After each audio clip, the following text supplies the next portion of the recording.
Bienvenidos nuevamente, amigos televidentes, a su programa Viva Mejor. Como les dije antes de este corte comercial, hoy tenemos con nosotros a una persona muy importante porque estamos esperando esta entrevista desde hace tiempo. Es la doctora Saidi Parra. Doctora, bienvenida a nuestro programa. Hola, hola Miguel, encantada de estar con ustedes por acá. Muchísimas gracias por venir. Nosotros hemos tratado varias áreas en cuanto a al COVID y a la pandemia. ¿Okay? Hemos tratado de las incidencias cardíacas, gastrointestinales, neurológicas, psicológicas, y en niños, en adolescentes, en adultos. ¿Ok? Y nos faltaba algo sumamente importante, que es la incidencia de la pandemia y el COVID en los ancianos o en las personas mayores. ¿Ok? Y para eso tenemos con nosotros a la que mejor nos puede hablar de este tema, que es la doctora Sally. Doctora, la pandemia ha tenido como muchas repercusiones, no solamente en sí, por eso que lo llamo la pandemia y no el COVID, porque el COVID ha tenido unas incidencias y la pandemia ha tenido otras. Y yo quería, porque mucha gente puede pensar que las personas mayores, que ya salen poco, que incluso algunas que están en cama, que incluso se han visto como menos afectadas. Y en realidad, pues no es así. Y además, en cuanto a la enfermedad misma, son las de mayor incidencia. Entonces, quiero que nos hable un poquito de este aspecto, o sea, del COVID en las personas mayores.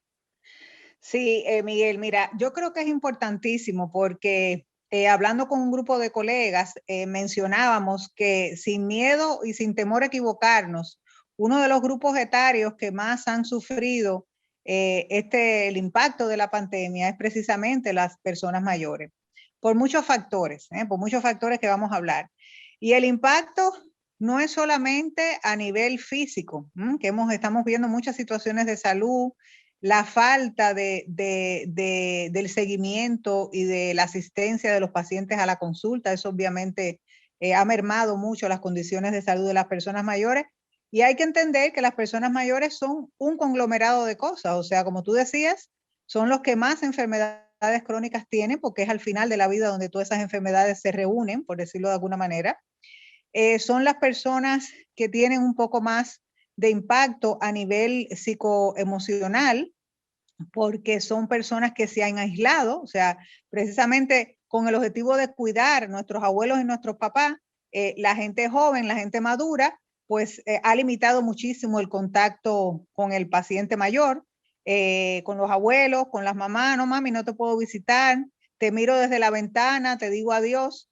Y hay que entender que uno de los factores que más afecta a las personas mayores precisamente es la soledad. La soledad es un factor de riesgo psicoemocional importantísimo en las personas mayores y han sido las que más aisladas han estado. ¿Por qué? Porque los niños, bueno, obviamente yo tengo niños y tengo adolescentes y ha sido importante el impacto de la pandemia, pero los niños están con nosotros. Sin embargo, nuestros papás, la mayoría no viven con nosotros y hemos tenido de alguna manera por protegerlos que aislarlos. Entonces estamos viendo una gran incidencia de enfermedades mentales. Yo te puedo decir ahora mismo que de 10 pacientes que yo estoy viendo, por lo menos 6 están con depresión. O sea, hay mucha incidencia de depresión, mucha incidencia de ansiedad, ataques de pánico, problemas para dormir.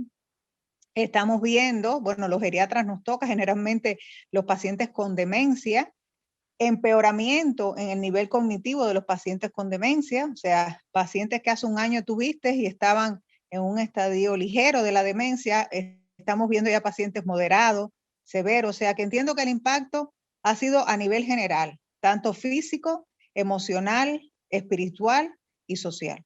Es algo que hay que estudiar muy bien. Qué interesante, doctora, porque fíjense que todas estas incidencias son comunes en las personas. Sin embargo, usted me está hablando de una estadística alarmante porque, por ejemplo, en niños se habla 1 de cada 30 que han tenido algún problema de ira o de tristeza, ¿verdad? O de depresión.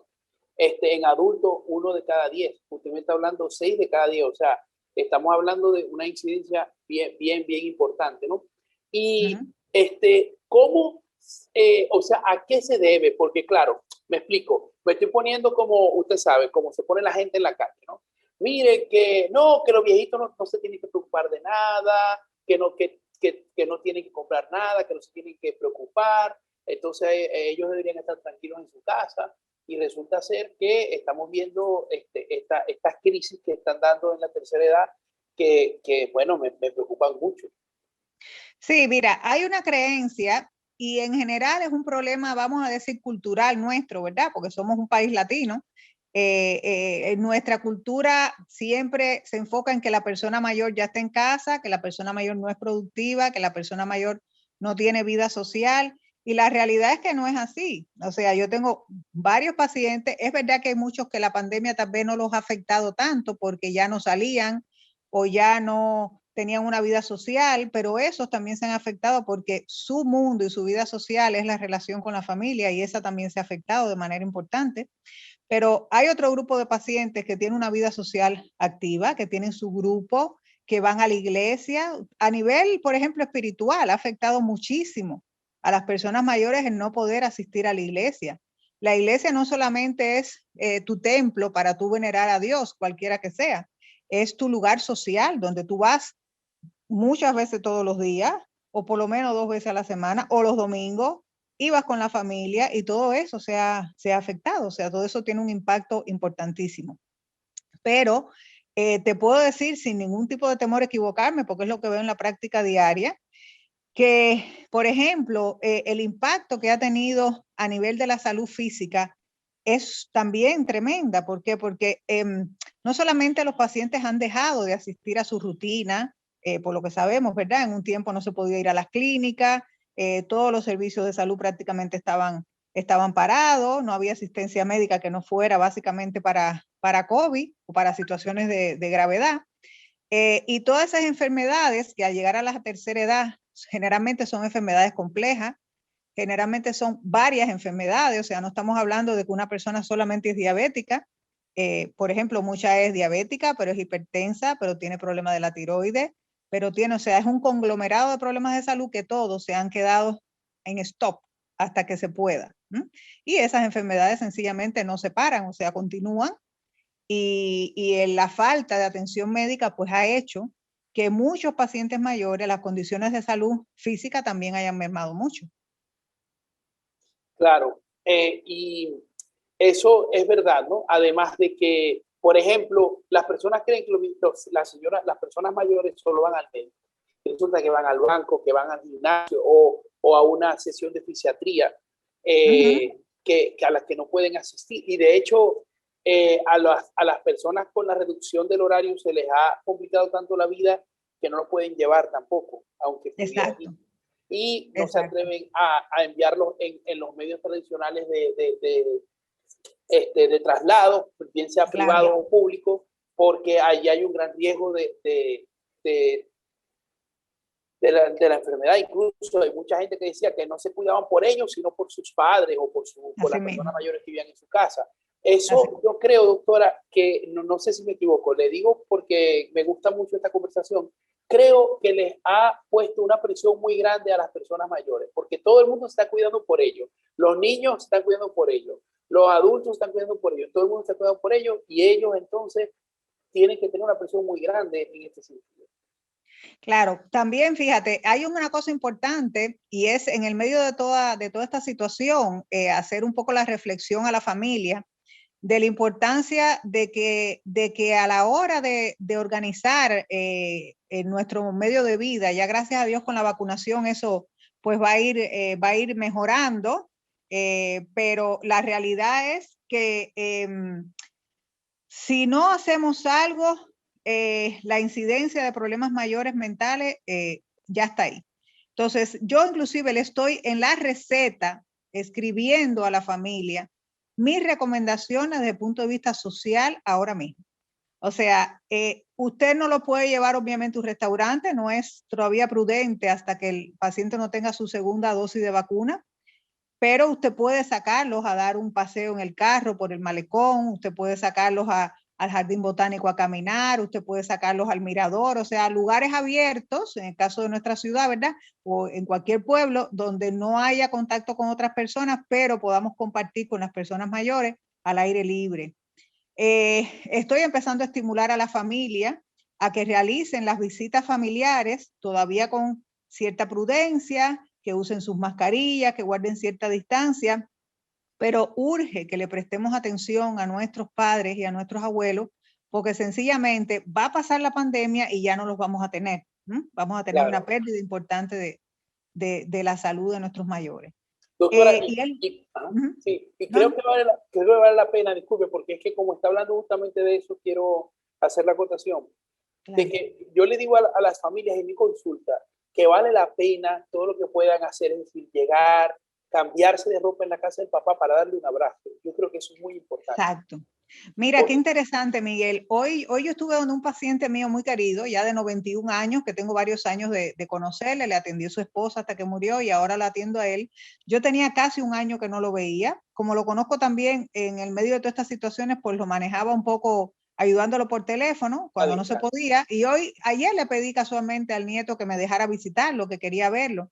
Quedé impactada del deterioro físico y emocional de este paciente, que es un paciente que tiene una demencia de base, que su soporte es un nieto que ama y que adora y que lo adora a él, pero el mismo miedo a contagiarlo ha hecho que hace un año que no le da un abrazo. Entonces yo le decía, la mejor medicina para cualquiera de nosotros, no importa la edad, pero más para una persona mayor, es el amor. Entonces ese contacto físico hace falta. Ese contacto físico hay que hacerlo de alguna manera, con todas las medidas de precaución. Pero lo estoy escribiendo. Por favor, dar abrazos. Con cuidado, pero dar abrazos. Exactamente. O sea, yo creo que tenemos que perder miedo. No es lo mismo dar la mano que dar un abrazo, doctora. Es no, para nada. O sea, un abrazo es mucho menos riesgoso que dar la mano. Porque es que lo que pasa es que me preocupa, doctora, porque en mi consulta, que también veo personas mayores que están controladas, como médico familiar, se me han puesto a llorar porque los nietos tienen un año y algo que no las abrazan, porque no, mi papá me dijo que no te puedo tocar porque te puedes enfermar de COVID. Claro, y uno se pregunta, pero tú tienes COVID, o sea, es como, es un sufrimiento que a veces es como exagerado, o sea, digo, y la gente nunca se va a quejar de que le falta un abrazo, porque uno no se puede quejar de eso, porque hay muchas maneras de dar el amor, y una es protegiendo, pero a veces, claro, es como todo, ¿no? En las relaciones se puede hacer daño con el cariño, o sea, con la forma de querer. Y entonces, claro, sobre todo a los abuelos les importa mucho que los nietos les den cariño. Es algo como innato, ¿no? Me imagino. Como que es como su recompensa en la vejez. Entonces, no, claro. Bueno, yo no soy abuela todavía, pero mi mamá, que tiene esa experiencia, me ha dicho que los nietos es algo diferente a los hijos, o sea, que es como tu segundo retoño, tu materialización de tu hijo en esa, o sea, es algo fabuloso. Entonces los nietos tienen que visitar a los abuelos, hay que buscar la manera de que eso pase. Y te puedo ir un poquito más allá, Miguel, en todo este proceso de la pandemia, porque estoy de acuerdo contigo, una cosa es el COVID y otra es la pandemia. No por gusto, se tiene mucho miedo y desde el principio hasta ahora hay mucha angustia. Hubo al principio sobre todo muy mala información, información mal dada, diría que exagerada, decía sin fundamento, pero todos sufrimos la manifestación de la pandemia en nuestras vidas, asimismo las personas mayores. O sea, ese miedo, ese temor a enfermar y a morir, porque es una realidad, o sea, no podemos estar tampoco fuera de la verdad de que es una enfermedad que se ha llevado a muchos de nuestros familiares y de nuestros pacientes. Y tenemos que seguir ahí, o sea, tenemos que seguir luchando por no enfermarnos, ¿eh? O sea, independientemente, vuelvo y les digo, asimismo, les recalco a los pacientes, ya usted tiene su primera vacuna, usted va a tener su segunda vacuna, pero usted no me puede dejar de usar mascarilla. Las personas que están en contacto con usted tampoco. tenemos que lavarnos las manos con frecuencia, tenemos que mantener ciertas distancias en lugares públicos, porque inclusive la vacunación no te quita que tú te puedas enfermar. Es importante aclarar eso. La vacunación te protege de las formas graves de la enfermedad y se supone que va a bajar muchísimo en la medida que toda la población se vaya vacunando. Pero Claro, eso no quiere doctora, decir que nos despreocupemos. yo le digo a las personas que piensen en la gripe. O sea, ¿cómo es la gripe ahora? La gripe era exactamente igual al COVID en 1919. O sea, era una enfermedad que mataba, que se llevó 50 millones de personas. Hay mucha gente que no sabe eso. Nada más en América, Asia y Europa, porque de África y de Australia no se tienen registros, pero también se llevó gente allí. Y fue cuando todo el mundo se vacunó, cuando el 80% de las personas se vacunó, que la forma complicada de la enfermedad dejó de aparecer, pero la gripe se sigue contagiando. Entonces, claro, la gripe sigue contagiando y nosotros tenemos que cuidarnos de no contagiarnos de gripe como antes. Entonces, claro, las personas ya tienen que empezar. Yo comparto mucho lo que usted dijo de que antes, o sea, ni siquiera nosotros los médicos conocíamos cómo era el COVID en el mes de marzo del 2020. O sea, nosotros de hecho éramos los más exagerados de todo y se ha ido conociendo poco a poco a la enfermedad y también a la forma de transmisibilidad. Y no es que se le ha perdido miedo, porque el miedo, la precaución hay que tenerla siempre, pero vamos conociendo que no es el ébola. O sea, no es una partícula pequeña que queda en el aire no sé cuántas horas, que se transmite no sé cuántos metros. ¿Me entiendes? Entonces, sí, exacto. Porque si las personas le pierden miedo, incluso su sistema de defensa, me imagino que más en la tercera edad, entra menos en estado de estrés. Que yo quiero que nos hable un poquito de eso, doctora. El estado de estrés, lo que produce el estado de estrés en la tercera edad. Que nos diga un poco la fisiopatología del estrés en el sistema inmune en las personas mayores. Sí, mira qué bien que tocamos eso, porque la inmunidad en la persona mayor es diferente, por eso se le llama inclusive inmunosenescencia, porque con la vejez nuestra inmunidad varía, o sea, nuestra capacidad de reaccionar ante una respuesta inflamatoria es diferente. Por ejemplo, por mencionarte algo local, tú te das una herida local y la capacidad de los macrófagos, que son unas células que van al lugar donde hubo la lesión, donde está la bacteria y se lo comen, para que la gente entienda un poquito, pues eso es mucho más lento. Asimismo, ocurre con la respuesta inflamatoria a nivel general. Sabemos que con el tema del COVID todavía falta mucho por estudiar, aprender, investigar, estamos todavía en pañales, pero obviamente la edad es un factor de riesgo importante para que la gente enferme de COVID y pueda morir. Y no le da solamente, o sea, yo te diría que más que le da la comorbilidad que va asociada a la edad. Porque yo tengo pacientes con 99 años, en un caso, que pasó el COVID y de su casa fue la que mejor lo pasó. O sea, la hija con 60 años le dio una neumonía que casi se pierde, casi no se queda. Y ella nos dimos cuenta que tenía COVID por el análisis, porque sencillamente lo que tuvo fue un día una diarrea, más nada. Pero esa no es la generalidad. La realidad es que en la medida que somos más mayores, tenemos más comorbilidad y tenemos más riesgo de morir. Pero también la inmunidad es más lenta en la persona mayor. O sea, la respuesta que hay inmunológica no ocurre con la misma rapidez, con la misma intensidad. Y entonces, obviamente, las personas mayores no podemos preocuparnos de, a pesar de la vacunación, proteger y cuidar con todas las medidas que ya sabemos. Lavarnos las manos, usar nuestra mascarilla, mantener la distancia, etcétera. Eso es sumamente fundamental. Excelente. Y por lo tanto, cuando una persona está estresada, doctora, ¿qué le pasa a una persona? Bueno, sí, claro. Cuando una persona está estresada, las defensas bajan. Para no explicarlo y hacerlo complejo, hay una cascada que se libera, donde se libera el cortisol libera otra serie de elementos en la sangre que hacen que el mismo estrés, el miedo, la angustia, nos provoque y nos facilite el podernos enfermar con más facilidad. Entonces, una de las cosas que yo he recomendado, por ejemplo, en el medio de esta pandemia, es que las personas mayores traten de tener más contactos físicos, pero también vía las redes. Increíblemente, yo tengo muchos pacientes mayores que están haciendo reuniones por Zoom con sus amigos, que han hecho grupos de oración a través de las redes sociales, de todas las vías que tenemos. Le he puesto como tarea a la familia reunirse por esta vía por lo menos 1 o 2 veces a la semana, si no los pueden visitar. Y estas son todas formas que hoy, gracias a Dios, en ese sentido, la tecnología nos ha ayudado mucho y tenemos esa posibilidad.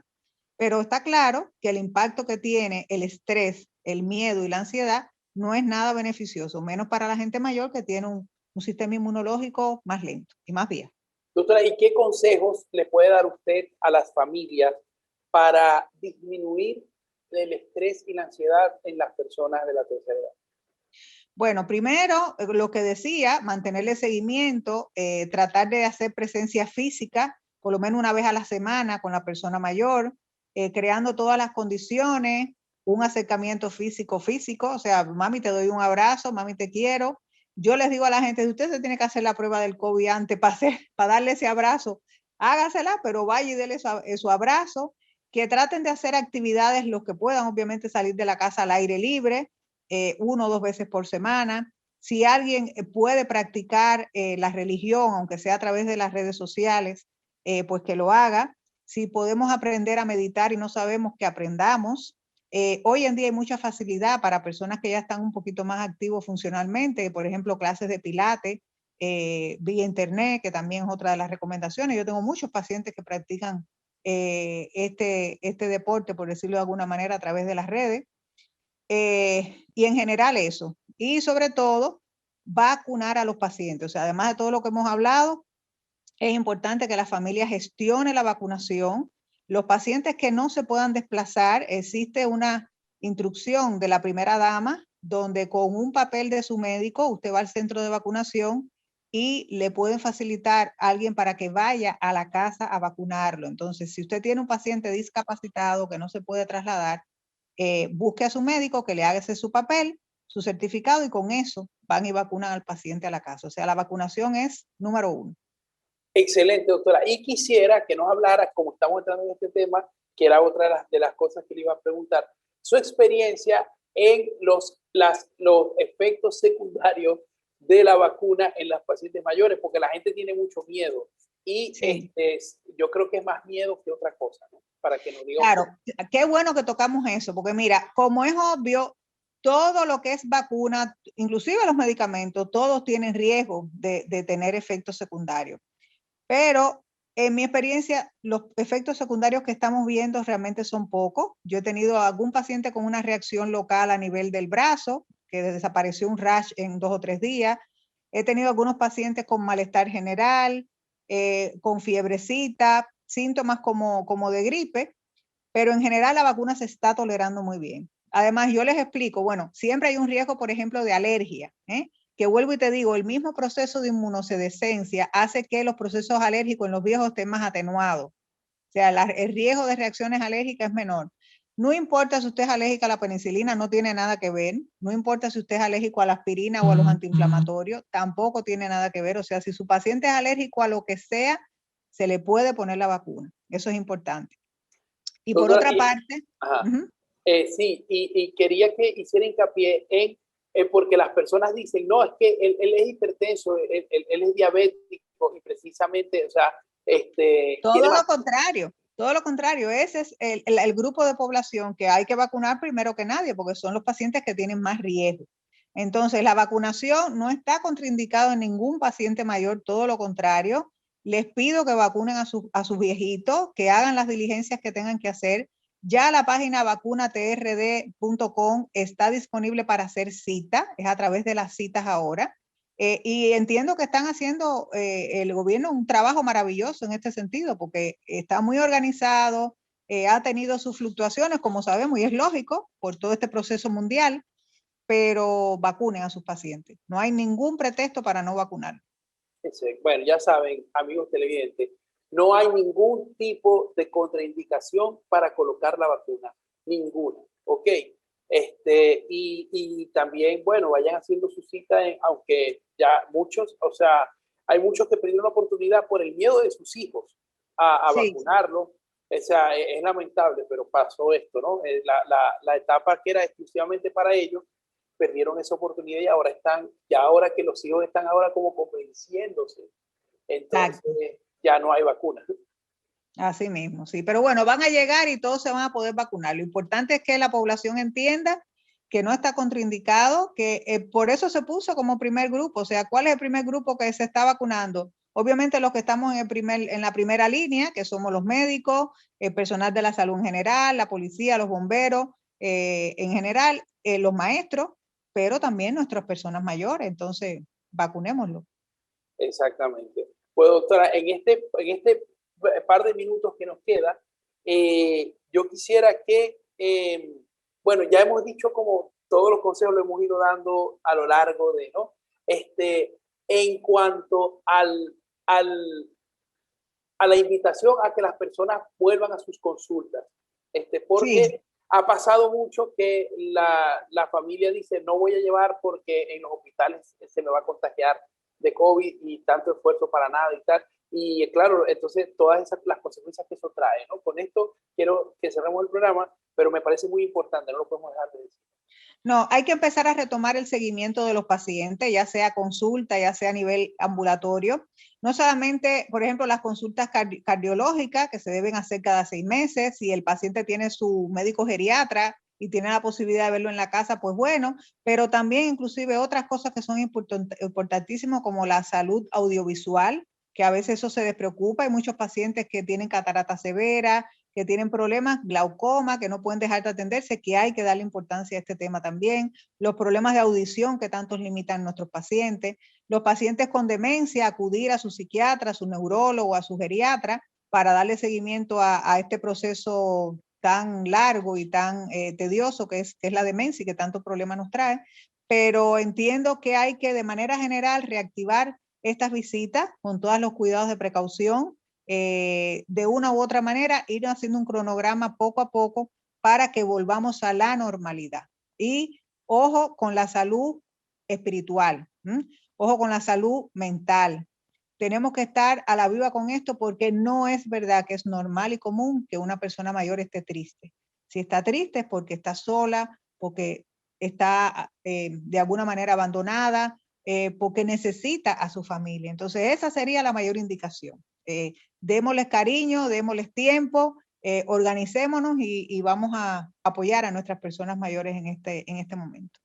El mejor consejo con el que podemos hablar, doctora. Le agradecemos mucho su presencia en nuestro programa. De verdad que ha sido un placer, un honor y de verdad que ha aportado unos datos, bueno, indispensables, interesantísimos, que no se habían visto en otros grupos de edades que hemos tratado. O sea que de verdad, doctora, le agradezco muchísimo su intervención en este programa. La esperamos muy pronto por aquí. Muchísimas gracias por todo, de verdad. Gracias, Miguel. Bendiciones. Que estés muy bien. Gracias. Igualmente. Y ustedes, amigos televidentes, no se vayan, que seguimos con más y mucho más de su programa Viva Mejor para todos.